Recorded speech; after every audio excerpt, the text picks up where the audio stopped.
Hello दोस्तों, आज मैं जिस ट्यूटोरियल सीरीज को स्टार्ट करने जा रहा हूं वो है वेब एक्सेसिबिलिटी, जो कि हम HTML में मुख्तलिफ एट्रीब्यूट्स को यूज करते हैं, जिसमें है role attribute, tab index attribute और एरिया लेबल, और इनको मैं स्क्रीन रीडर्स के साथ आपको यूज करना सिखाऊंगा। दोस्तों सबसे पहले आपको मैं बताता हूँ वेब एक्सेसिबिलिटी का मतलब ये है कि आपने अपनी वेबसाइट को इस काबिल बनाना है जो लोग डिसेबल्ड हैं, फॉर एग्जाम्पल ब्लाइंड है या आप तस्वीर में देख रहे हैं, किसी भी डिसेबिलिटी से गुजर रहे हैं, उनके लिए अपनी वेबसाइट को यूजफुल बनाना। जैसे कि यहाँ पे लिखा हुआ है web accessibility is about making websites and applications useful for everyone including people with disabilities. तो ये दोस्तों इसकी डेफिनेशन है। जैसे कि दोस्तों जो लोग देख नहीं सकते उनके लिए अपनी वेबसाइट को रीडेबल बनाना स्क्रीन रीडर के साथ, और उसके लिए डिफरेंट एट्रीब्यूट्स का यूज करना ताकि वो वेबसाइट उस पर्सन के लिए ऐसे ही लगे जैसे कि नॉर्मल पर्सन के लिए है।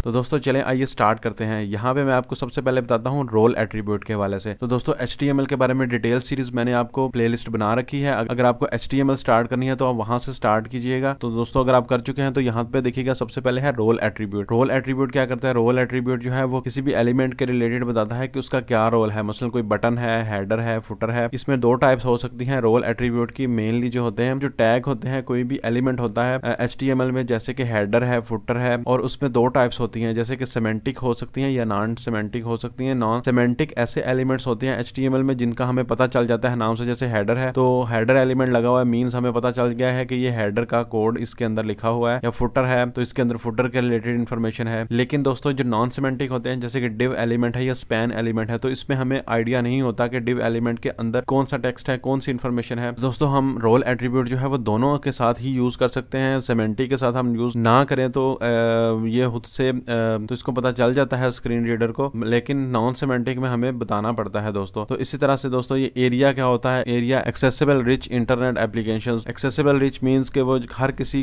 की एक्सेस में हो, जैसे कि डिसेबल्ड पर्सन है उनके भी एक्सेस में वो एप्लीकेशन हो। तो दोस्तों रोल एट्रीब्यूट बहुत सारे हो सकते हैं, इनमें मैं आगे आपको डिटेल में कोड के साथ भी बताता हूँ जिसमें है। तो दोस्तों बिना किसी देर के चलें आइए वीडियो को स्टार्ट करते हैं। मैं यहाँ पे एक ये देखिएगा मैंने एक फोल्डर बनाया हुआ है, इसके मैं ओपन कर लेता हूँ सबसे पहले अपने VS कोड के साथ। यहाँ से मैंने आप क्लिक कर लें, अगर आपने VS कोड इंस्टॉल किया हुआ है, कोड यहाँ पे क्लिक करें और आप यहाँ पे CMD लिखें। यहाँ पे आप उस फोल्डर में ओपन हो जाएगा आपका। यहाँ पे आप कोड डॉट लिखेंगे आगे, तो आपका विजुअल स्टूडियो कोड के साथ वो स्टार्ट हो जाएगा। अगर आपने विजुअल स्टूडियो कोड इंस्टॉल नहीं किया तो मैं आपको लिंक डिस्क्रिप्शन में दे दूंगा, आप VS कोड को इंस्टॉल जरूर कर लीजिएगा। तो यहाँ पे दोस्तों देखिएगा ये फोल्डर ओपन हो चुका है। इसके अंदर मैं अपनी फाइल बना लेता हूँ। मैं यहाँ पे लिखता हूँ एरिया रोल और डॉट में HTML ही लिख लेता हूँ दोस्तों। यहाँ पे इस तरह से लिख लीजिएगा। दोस्तों यहाँ पे देखिएगा मैंने इस फाइल में ये कुछ कोड लिख लिया है जो कि HTML का कोड है, और यहाँ पे देखिएगा शुरू में मैंने दोस्तों यहाँ पे लिखा है माय वेबसाइट, जो कि टाइटल है उसका, और यहाँ पे हेडिंग लिख दी है HTML रोल एट्रीब्यूट। अभी के लिए दोस्तों मैं इसको कमेंट कर देता हूँ या मैं इसको डिलीट कर देता हूँ। यहाँ पे एक बटन मैंने दिया है और एक मैंने डिव दी है। दोस्तों जैसा कि मैंने आपको बताया था कि कुछ इसमें सेमेंटिक हमारे पास होते हैं और कुछ नॉन सेमेंटिक एलिमेंट होते हैं। नॉन सेमेंटिक एलिमेंट्स होते हैं तो मैं उन्हीं का आपको डिफरेंस भी बताऊंगा और रोल एट्रीब्यूट को यूज करना भी बताऊंगा। और ये दोस्तों एक CSS की फाइल है, इस तरह से आप देख लीजिएगा। मैं आपको ये का लिंक भी दे दूंगा और आप यहाँ से भी देख। तो यहाँ पे दोस्तों आपके पास एक्सटेंशन होगी लाइव सर्वर की एक्सटेंशन, अगर है आपके पास तो ठीक है। यहाँ पे आप इंस्टॉल भी कर सकते हैं। मैं आपको बताता हूँ, यहाँ से आपने लिखना है लाइव सर्वर। तो ये देखिएगा मैंने इंस्टॉल की हुई है एक्सटेंशन, आप यहाँ से इंस्टॉल भी कर सकते हैं अगर आपने नहीं की हुई। और अगर आपने इंस्टॉल की है तो आप यहाँ से राइट क्लिक करके, अगर दोस्तों आपने ये इंस्टॉल नहीं की हुई तो आप यहाँ पे फोल्डर में जाके आपने डेस्कटॉप पे देखना है जहाँ पे हमने इसका फोल्डर बना रखा है वेब एक्सेसिबिलिटी का। यहाँ पे आप डबल क्लिक करके भी यहाँ से इसको ओपन करेंगे तो वो फाइल आपके पास आउटपुट वाली क्रोम वाली ओपन हो जाएगी। दोस्तों मैं यहाँ पे इसको फिलहाल कमेंट कर देता हूँ। इस सेकंड वाले को तो मैं जो VS कोड का शॉर्टकट है Ctrl+K+C, उससे ये आपका हो जाएगा। अब जैसे ही आपके पास एक ही शो हो जाएगी तो मैं यहाँ पे क्या करता हूँ दोस्तों, मैं यहाँ पे अगर इसको रिफ्रेश करूँ, दोस्तों आपने यहाँ पे क्या करना है, आपने यहाँ पे लिख लेना है स्क्रीन रीडर के नाम से एक सर्च करना है ताकि आप आउटपुट को सुन सकें। तो यहाँ पे मैंने स्क्रीन रीडर लिखा है, इसकी एक्सटेंशन आती है वो आप ऐड टू क्रोम कर लें, इंस्टॉल कर लें। Chromevox spoken feedback Windows screen reader Chrome web store tab। तो दोस्तों जैसे ही ये आपका इंस्टॉल होगा आपका ये स्क्रीन को रीड करना स्टार्ट कर देगा। तो यहाँ पे मैंने पेज को मैं रिफ्रेश करके आपको चेक करवाता हूँ। मैं इसको रिफ्रेश करता हूँ। ये देख तो दोस्तों ये देखिए उसने माय वेबसाइट, पहले उसका टाइटल को देखा, पहले उसके टाइटल को रीड किया और उसके बाद ये बटन पर आ गया। उसने पहले यहाँ से कंटेंट को रीड करने के बाद उसने उसका रोल बताया है। रोल हमारा फिलहाल क्या है, मैंने कोई रोल नहीं दिया हुआ, लेकिन उसने बाय डिफॉल्ट क्योंकि ये सेमेंटिक एलिमेंट था इसलिए उसने वहां से ही डिटेक्ट कर लिया। तो दोस्तों दोस्तों मैं यहाँ पे इसको रिफ्रेश करके दोबारा आपको चेक करवाता हूँ। My website, click me button. तो दोस्तों यहाँ पे आपने नोट किया होगा कि उसने लास्ट में बटन बोला है, क्योंकि ये यहाँ से इसने डिटेक्ट कर लिया था। तो दोस्तों अगर आपने कोई और रोल रखना चाहते हैं बटन के अलावा, तो मैं यहाँ पे वो सेट कर सकता हूँ। मसलन मैं यहाँ पे रोल एट्रीब्यूट लिखता हूँ और यहाँ पे मैं कुछ और लिख देता हूँ। मीन्स उसने ये काफी ज्यादा मुझे ऑप्शंस भी दे दी हैं, आर्टिकल, बैनर। तो मैं फॉर एग्जाम्पल मैं इसको बैनर कर देता हूँ। मैं सेव करके अब इसको रिफ्रेश करता हूँ तो ये देखिएगा, अब मैं चेक करता हूँ कि ये क्या रीड करता है।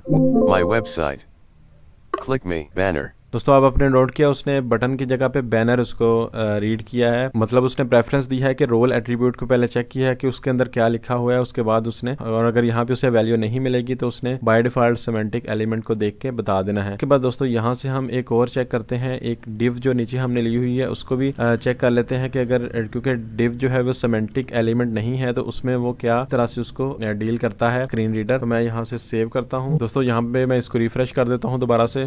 My website, click me banner, IMDIV button. तो यहाँ पे देखिएगा इसका रोल जो है वो बटन दिया हुआ है, इसलिए उसने डिव को बटन कर दिया। अगर मैं रोल को रिमूव कर देता हूँ तो ये फिर मेरे ख्याल से तो फिर ये कुछ भी नहीं रीड करेगा। जैसे इसका कंटेंट रीड करने के बाद ये ऑफ हो जाएगा।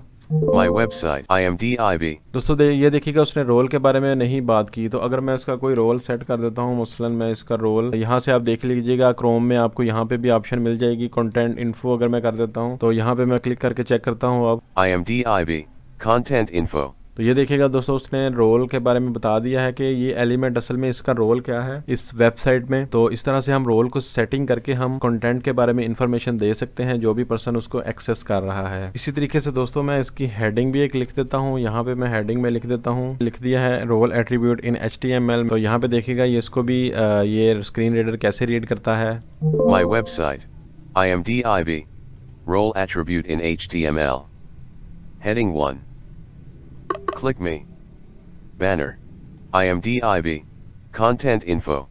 दोस्तों आपने यहाँ पर नोट किया उसने सबसे पहले हेडिंग को डिटेक्ट कर लिया, हेडिंग 1 बताया है रोल हेडिंग का। उसके बाद उसने बटन और डिव के बारे में बता दिया है कि उनके रोल्स क्या क्या हैं। इसी तरह से दोस्तों हमारे पास डॉक्यूमेंट स्ट्रक्चर रोल्स होते हैं, कुछ एप्लीकेशन उसमें आर्टिकल है, बैनर है, काफी ज्यादा हैं। इनमें आप देख सकते हैं जहाँ पे आपको जो सा सूटेबल लगेगा वो आप लगा। इस तरह से लैंडमार्क रोल्स होते हैं और इनमें डिफरेंस कुछ इतना ज्यादा नहीं है लैंडमार्क और डॉक्यूमेंट्स। अभी दोस्तों मैं आपको 2-3 और रोल एट्रीब्यूट जो है वो इम्प्लीमेंट करके वो आपको चेक करवाता हूँ। दोस्तों यहाँ पे देखिएगा मैंने मजीद 3 डिव्स जो है वो यहाँ पे बनाई है और मुख्तलिफ उनके रोल्स यहाँ पे रख दिए हैं मैंने। और मैंने इसी तरह से दोस्तों मैंने CSS की फाइल भी थोड़ी सी अपडेट कर दी है। यहाँ पे ये मैंने 1, 2, 3 के नाम से मैंने तीनों को डिफरेंट कलर्स बैकग्राउंड देने के लिए मैंने उनको क्लासेस उनकी चेंज की हैं दोस्तों। और यहाँ पे देखिएगा मैं इसको रिफ्रेश करके आपको 1 by 1 बताता हूँ कि ये देखिएगा जो उसका रोल होगा वही वो डिटेक्ट करेगा। यहाँ पे मैं इसको रिफ्रेश करता हूँ। Role attribute in HTML.